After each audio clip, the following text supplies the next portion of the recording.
Is my spouse lying to me? Brannon, how's it going?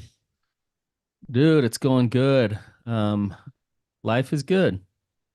Glad to hear it, man. Yeah, what about for you? Is my spouse lying to me? Life is really good. Um, Sorry, man. I'm just, doing our technology thing, trying to get this all set up, but I think we're good. I think I'm we got. just I a just, little, I just had little sound coming distracted. through two screens, so I think we're. Yeah, I think we're set now. yeah. Um, Anyways, yeah, life's good. Everything's fine. Just bumping along. It's crazy. Christmas season is here. Um, you got all your shopping done? Oh man, this is the trick. I think I told you this before, but especially for my wife, it doesn't really matter what I get, but if I get the shopping done in November, then it means she was thought about. And I hate to admit this online because she might hear this, even though she never listens to podcasts. I don't have it done yet.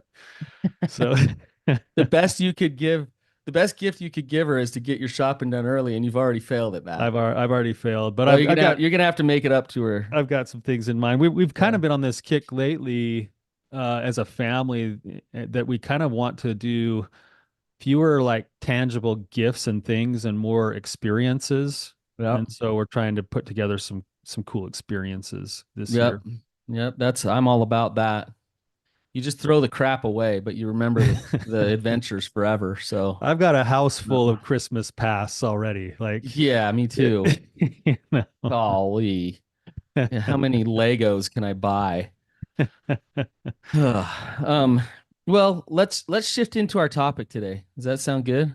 Yes, Brandon, there is one thing we need to get to, which is that you still were supposed to be here Wednesday of last week. That's right. Thank you for holding me accountable. And not just being here, but you also have a drawing that you still have I to need to draw do my, for. yeah, I know. I need to do my drawing. Dang it. I keep So forgetting. we had told our listeners that was going to be Yes. last Wednesday, and then they were stuck having to listen to me by myself. So Yes. That's my bad. I had a crazy week last week. So let's do this. I will do that on Wednesday. I promise. I okay, promise. okay, do it on Wednesday. You got to go get all your names again of all the people Yeah. that Yeah. made comments here. So, Yeah. But I will um, do it Wednesday. Um, okay, so we're basically talking about knowing if your spouse is lying to you and knowing if your spouse is cheating on you. And it's interesting, Tyler, before we started this episode, our reaction and response, I think, because we work with partners who have been betrayed, oftentimes our work is done in the realm of helping them get grounded and step into their power and not be spinning in the fear cycle. And the things we talk about today very much could trigger the fear yes. cycle. Right? Yeah, that's the challenge to this question is that there's this weird middle ground of we tell people all the time like, hey, don't go chase down whether or not your partner is like cheating or lying to you or relapsing or whatever else because you're just going to drive yourself crazy. And yet, there are some things to watch for that would warrant then maybe having to check in on a few things from time to time to make sure that you can make decisions based on as close to reality as possible.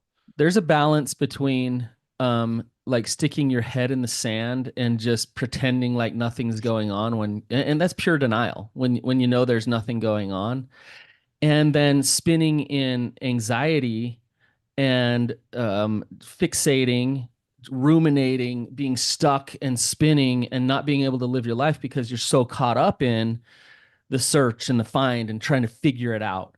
And there's a balance between the two, and where you can trust your gut, you can be honest with yourself when you see signs that aren't good. You can get support, and then you can address those things when you see them.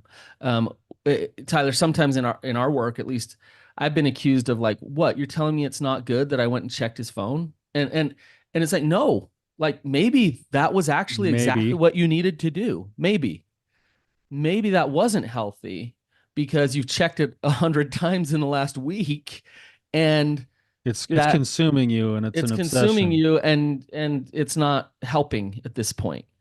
Um, so anyways, we could trigger the fear cycle here today.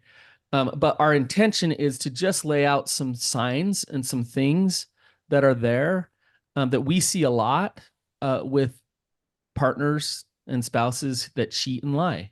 Yeah, and I would say that we've got 7 things that we're going to hit today. And what I would say is that if you see one or two of these things, that may or may not mean something. But if you start to see a combination of these red flags start to add up, then that's something that your gut might start to say, "Oh, okay, this is making more sense to me." So if we go through this list today, and you're like, "Man, 7 for 7," okay, Yeah. then maybe your gut's telling you you need to check in on something and do something different. If you're I, if you're like, oh yeah, that occasionally happens and it's only one thing out of 7 on the list, like okay, that may or may not be a big issue. I was listening to a podcast this morning, and the title of the podcast was "Why People with ADHD Are Good Entrepreneurs." And the guy gave a list of like, characteristics of an entrepreneur with ADHD. And it was like, I was like, whoa, 7 for 7. Like, That's dang, you. like I can't deny it. He just gave he's like, if you have a lot of piles on your desk, and I could show you like next to me, just like piles. Me too. Um, so yeah, like let's not be in denial. If we go through these things and it's like, but Tyler, we laugh about that one. That's funny, right? Yeah, But yeah. as we go down this, and if it's like we're checking the box for your spouse, this could hit you hard because it's like, oh man, like this is really something that I've wanted to pretend like everything is okay, or I've wanted to not address this. Um, but we know that it's better to address the reality of it if it's there, and hopefully this is helpful for you. All right, let's jump in, Brandon, should we? Let's do it. All right. So the first sign that your spouse may be lying to you, and this is probably an obvious one, is your spouse is very protective of their devices. Yeah. And you can feel that this isn't just about them like locking it all down and not giving any access to anybody no matter what. You can also feel that just internally, the way that they react and they respond. If you pick up their phone to move it, and if they get all squirmy and weird, and um you can sense that. Why would they be so uncomfortable with you looking at anything on their phone? Yeah, or if they're sitting in the house and they back themselves into a corner to make sure that they're, doing all their technology in a corner facing away from everybody or moving their device away. Again, this in and of itself doesn't have to mean anything, but you can kind of get a gut feel when you start to sense how protective. Now, that could be other factors there. There could be shame over how much they're using it that's making them want to like hide it from you or whatever, but it's that overprotectiveness as well of, we can have boundaries in our relationship and agree not to get on each other's devices. But if I then have to like hover over everything and make sure it's never left out unattended to itself, and I never really give you a chance to even have the potential to check it, even though you're not going to, that can definitely be a red flag. Yeah, it's just that feeling of like, and it might be infidelity, it could be financial stuff, it could be just embarrassing that like I'm into this weird hobby, that I don't want people to know about. I have a thing. I just got yelled at this weekend. I was sitting downstairs in my family room. My daughters were in the other room, the kitchen, like doing some baking or something. And I turned on my phone. I turned on a video, a hunting video, and it was like an elk hunting video, and there was like elk calls going through the house. And I had the thought go through my mind, like, I'm gonna get such a hard time for this. And I started to turn the volume down so that my girls wouldn't hear it in the kitchen, and they heard it, and they're like, Dad, stop that. That is so creepy. You listen to grown men whispering in the woods, chasing around elk. That Like, is so cool though. you know, Yeah. I'm like, but I felt that shame of myself, like going like, oh, I better hurry and like mute the sound because I don't want them to like pick on me for my hobby. Yeah. Yeah.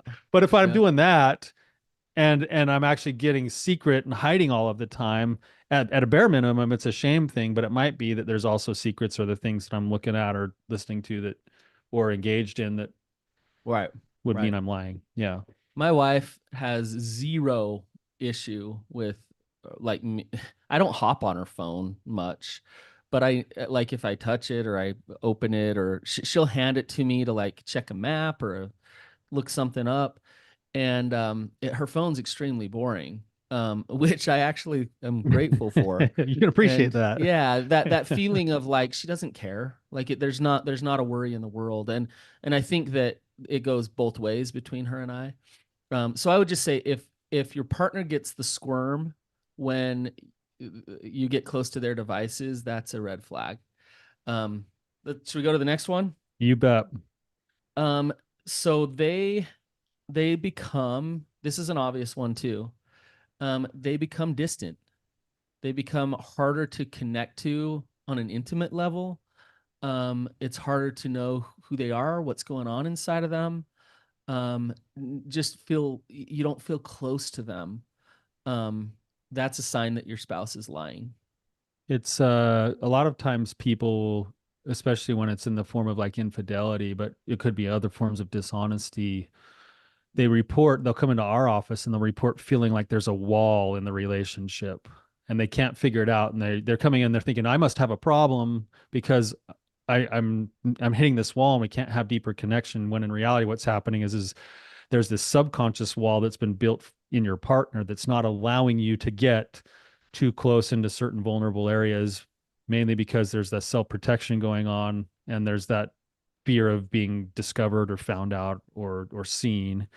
And that gap, you can kind of feel that awkward, I call it the wall. It's an emotional distance that is there that And you th- can't quite seem to break through. and there's a reason for that.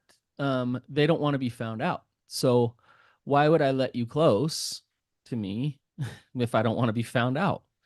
And it can happen subconsciously and automatic. And I like how you say it just turns into a wall. Like they might not intentionally be like, okay, like I'm gonna keep them at an arm's length. But if they have a big secret or something happened recently, they might be like, oh, I just will naturally keep you at an arm's length. It's And I yeah, would say it's not even conscious all the time, like you said, Brannon, because the nature of keeping secrets leads to a pulling away or a distancing or an isolating, even if it's an isolating from the inside out. So I'm still present, I'm still in the house, and the person who's actually doing the lying, they actually are good at lying to themselves too, and oftentimes they don't realize the disconnection they're causing because they're lying to themselves saying, hey, I've got this all figured out, like what my partner doesn't know doesn't hurt them and I'm still here. they think they're pulling the wool over the eyes, and it's like, nah, it's not really being pulled over. Like yeah, you You can't can't hide it. compensate for the feeling that's there, the distance in the feeling that comes from having to live a life that's full of hiding. And that Yes. is a hard life to be the one who's always having to hide and lie and change stories and everything else. Yeah. And So this by the way is what leads the partner to a lot of we call it crazy making, where like you said, Tyler, you don't know what's wrong, you just know something's wrong, something's off. And so the way they subtly distance themselves from you can really make you feel crazy. And this is where I would show the still face video in our groups of the baby, and the baby's just like, I want to connect, I'll do anything I can, but there's just not I'm just connection still kind there of hitting that. available. Yeah. Yeah. If anybody's watching or listening, you can go and look up Tronic still face experiment. And that's what Brandon's talking about right now. Yeah. So the third one's interesting, Brandon, because it actually kind of goes to the other end of the spectrum of what we just hit, which is, one is emotional distance and pulling away, but the third one is sometimes that there's actually an overcorrection, especially when it comes to like fidelity in marriage. A lot of times people will report that their relationship has suddenly gotten so much better. It's spicier, it's more involved, there's more energy in it. And what's ended up happening is that the person who's been lying or cheating is actually number one bringing some of the chemicals that they've now elicited from this like Twitter patient stuff and bringing it back into the relationship. But number two, it's like this inauthentic overcompensation. Yeah. So all of a sudden I'm getting flowers every other day from my partner, and they're wanting to be engaged and they're making sure that they're like always present, like, and what they're really doing is they're actually making sure that you're not onto them so that they can continue to have whatever the secrets are that are going on in the background. Yeah. I remember talking to a client, and this is going to make people's skin crawl a little bit. Just warning. Um, and he would say, "Yeah, I would go sleep with another woman, and then I would get home like 2 hours early from work, and I would clean the entire house. Like the entire house was spotless. And my wife would come home and be like, and I was talking to her and she's like, now I hate when he cleans the house. Like I hate it because I just feel like he did something to hurt me and did something really bad and he's just trying to overcompensate. Yeah, it's the classic one is like, that old country song, Two Dozen Roses. If I had 2 dozen roses, would it change your mind? And it's like, I I, go and I my I hate the partners, roses if I'm the I partner. hate roses. The partners hate getting flowers after they know that that's been the overcompensation for to help the person who's lying manage their own guilt and to kind of keep the partner off of their trail. Fake love is self-protection and it's selfish. And although it might mask as love, it's such a manipulation and it does massive damage to a relationship. When because you're trying to manipulate the situation. You're trying to keep your spouse happy while you're doing things behind the scenes, which This is causes one big thing, like you problems. said, if you have secrets or you have an affair or something, and then in the aftermath you're trying to rebuild the relationship, you want to stay in the relationship. This thing here actually causes a lot of problems because you're now doing things in the relationship that would actually be good for the relationship otherwise.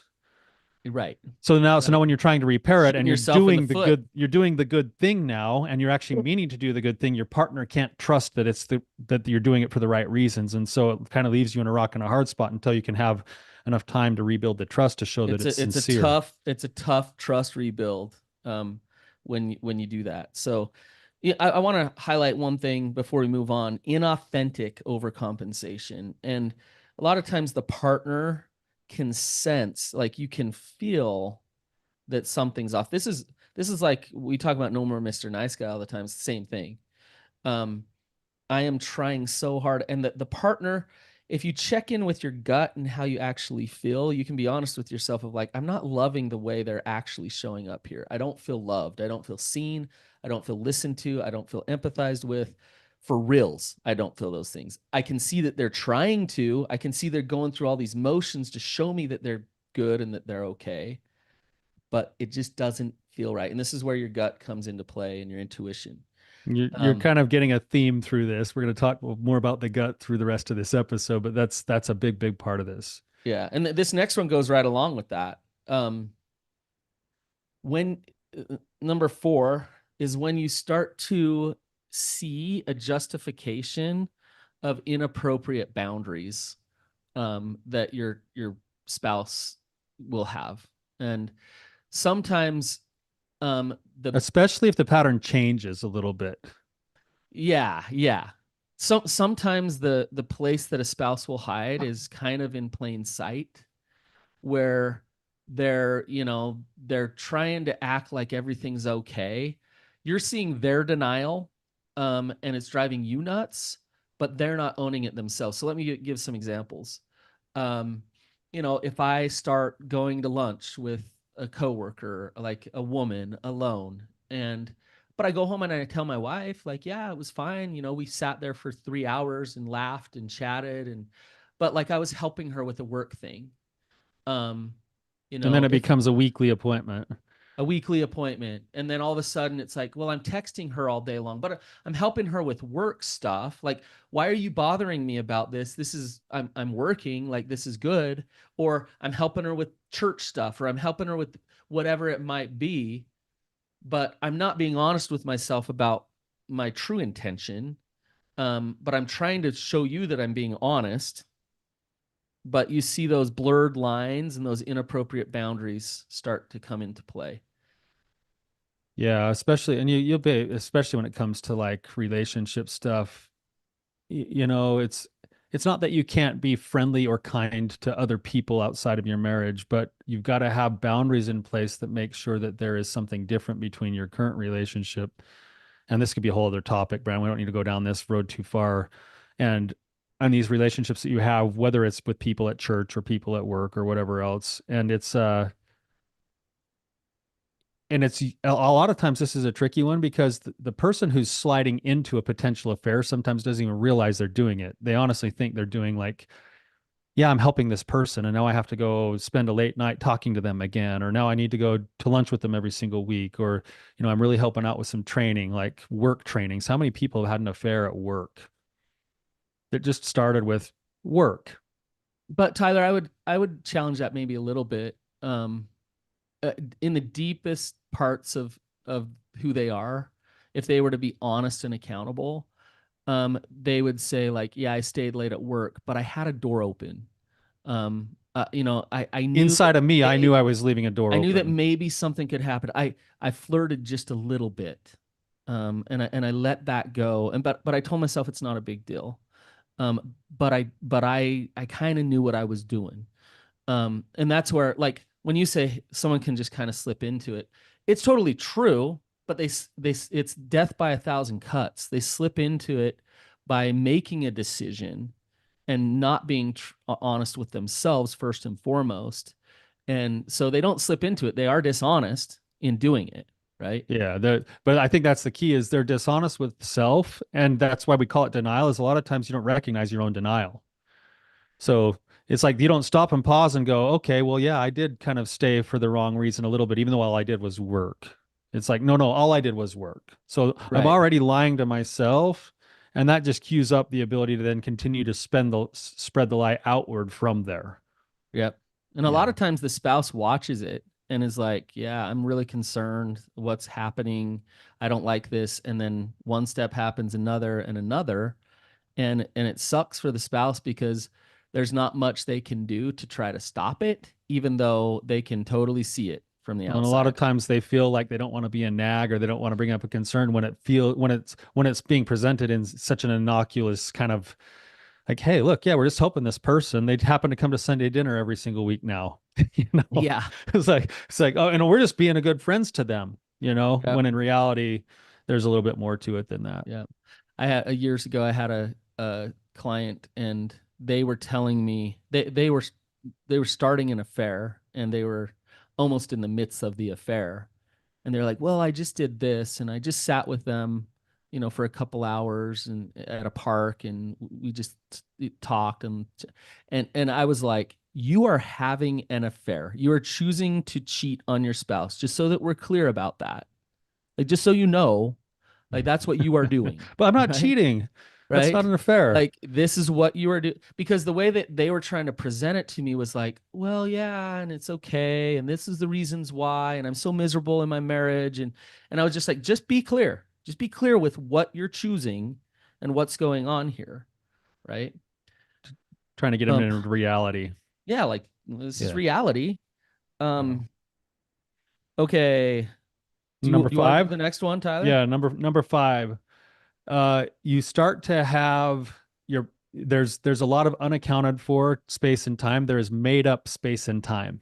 Yeah, And yep, what that means is like I need to run down from the house to the grocery store to pick up some milk because we're out of milk, and that what usually takes 30 or 40 minutes ends up taking 3 hours. yeah, Uh, yeah. that's that's what we mean by made up space and time. I usually get home by 5 o'clock, but now I need to start working late, You and start working a somehow, lot of overtime. yeah, I'm working a ton of overtime, Yep, even though the paycheck hasn't changed much. And now I'm getting home an hour and a half or 2 hours later than normal. yep. Yeah, I told you I had a client that all of a sudden just needed his Sunday drives for his self-care. And so he'd go like 4 hours every Sunday and he'd go meet up with his mistress. That was his Sunday drives, right?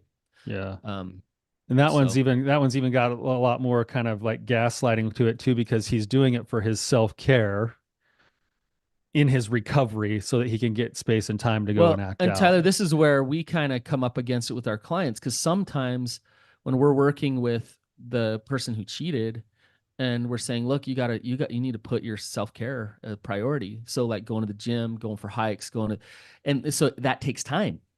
Yeah. And it triggers the partner because they're like, ugh, like what are they really doing? I'm really uncomfortable with that. Yeah. Why does my husband need to, or my wife, either way, need to go to the gym 3 times a week now?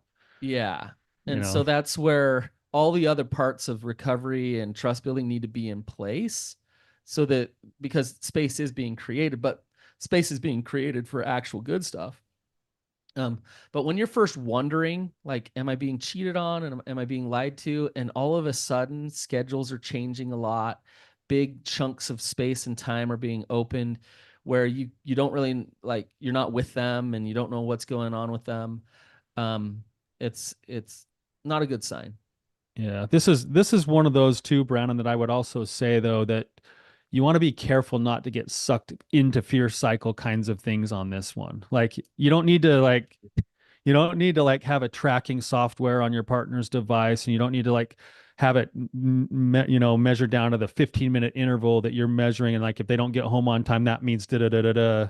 Like it And but Tyler, coming back to what we said to start the episode, like you don't need to, and maybe you need to, right? Like if you're feeling all these signs that Tyler and I are talking about, like it might be a good idea to put find my friends on the phone at that point. Um, I would say that you though, know, Brandon, like if you're going through the list and someone's listening and not like you with ADHD at 7 for 7, but they're going through and they're like, oh, this is 1 out of 5 so far. right, right, That's different than if they're like, check, check, check, check, 5. Oh, crap, 5 is 2. I'm 5 for 5 right now. That's what I mean is like, okay, now where there's smoke, there might be fire. But if right, this is a standalone kind of a thing, right. then you're looking for Don't other live in red the fear flags. Yeah, cycle. Yeah, you don't want to go chase the fear cycle and then put yourself further into a spot of using all your time and your energy for something that's not going to yield results for you anyway. right, right. Right. And by the way, it's the partner's job to help create safety and trust too. So like if it's really triggering for them to go to the gym or this or that, what can they do? They need to still be able to go do their self-care and open up space, but what can they do to help you feel safe while they continue to go do that? And somebody who's trustworthy will care about how triggering that is for you and how hard that is, and they'll listen and they'll create a plan with you and not get controlled by you and your fear. Um, so okay, um, I got another one, and this one's a little, Number 6. yeah, this one's a little bit This is hard. intuitive. Yeah, it's hard to describe, um, and yet it's so apparent. So this one is like you can feel from your partner that their soul is unwell. They're resonating in a state of depression, shame, sadness. Something is off. So it's not just that they're disconnected from you, it's like something is broken and you can feel that from them. Somebody with a lot of secrets, that's the recipe to get to that place and to feel that way. And so if you're feeling that from your partner, then there could be a lot of secrets going on. Yeah, it's like I'm thinking of that Imagine Dragons song Demons. And there's a lyric in there that says, "When you feel my heat, look into my eyes. It's where my demons hide." Mm-hmm. Basically saying, "Hey, I can't show you what's inside of me, but there's this thing going." It's like, and I like what you said, Brandon. You use the word, I think, unwell, and I would say you can almost feel and sense the shadow or the sickness Yeah. inside of somebody, and a lot of times that comes through not it comes through like their eyes and their way they're showing up in life, and then you can kind of feel that cloud. There's a cloud of unwellness inside of your partner, and a lot of times partners go, man, they must be depressed, or they must, and then of course they are. Like, secrets make us sick. Yeah. And so if we're keeping too many secrets, physiologically we start to break down, we start to carry the burdens, we start to shoulder the load, we start to get depressed.